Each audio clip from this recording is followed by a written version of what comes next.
తెలంగాణ ముద్దుబిడ్డ కేసీఆర్ పిలుపు మేరకు గుమ్మడిదల మండలం నుండి గోవర్ధన్ రెడ్డి తెరాస పార్టీ సీనియర్ నాయకులు ఆధ్వర్యంలో గుమ్మడిదల మండలంలో ప్రతి గ్రామాల నుండి తెరాస పార్టీ నాయకులు మరియు యూత్ సంఘాలు మరియు వ్యవసాయ సంఘాలు తెరాస పార్టీ 16వ ఆవిర్భావ దినోత్సవం సందర్భంగా ప్రతి గ్రామాల నుండి కార్యకర్తలు నాయకులు పెద్ద ఎత్తున తరలి బయలుదేరారు। ఈ కార్యక్రమంలో మండల అధ్యక్షులు మరియు గ్రామ ఉప సర్పంచ్ నరేందర్ రెడ్డి, గౌరీశంకర్ గౌడ్, వెంకటేశం గౌడ్, గ్రామాల సర్పంచ్లు, వార్డు మెంబర్లు, గ్రామ ప్రజలు భారీ సంఖ్యగా బయలుదేరారు।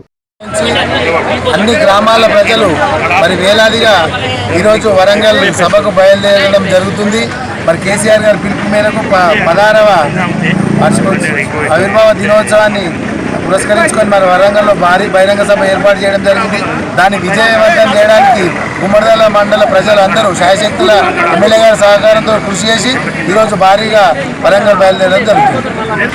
యావత్ ప్రపంచ దేశాలు కూడా అభివృద్ధి విధంగా తెలంగాణ రాష్ట్ర అభివృద్ధిలో మరి ముందంజలో ఉండి అన్ని వర్గాలను, అన్ని కులాలను, అన్ని మతాలను కూడా సమానమైనటువంటి గౌరవం ఇస్తున్నటువంటి కేసీఆర్ గారు మరి వారు ఇచ్చినటువంటి పిలుపు మేరకు 16వ మరి ఆవిర్భావ దినోత్సవ సందర్భంగా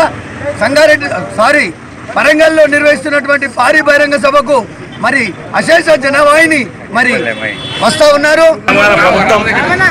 తెలంగాణ రాష్ట్రంలో 16వ దినోత్సవంగా ఈరోజు వరంగల్కి పెద్ద ఎత్తున బహిరంగ సభకి మా గుమ్మడిదల మండలం నుంచి అన్ని గ్రామాల నాయకులు, కార్యకర్తలు పెద్ద ఎత్తున సిద్ధమై ఈరోజు సదుపాయాలు తీసుకొని కార్యకర్తలు తీసుకొని బయలుదేరడం జరుగుతుంది। కాబట్టి ఈనాడు రాష్ట్రంలో ఎన్నడూ లేని విధంగా ఇంత పెద్ద సభ 20 లక్షలతోటి ఏదైతే మాకు ఆదేశాలు ఇచ్చారో కేసీఆర్ గారు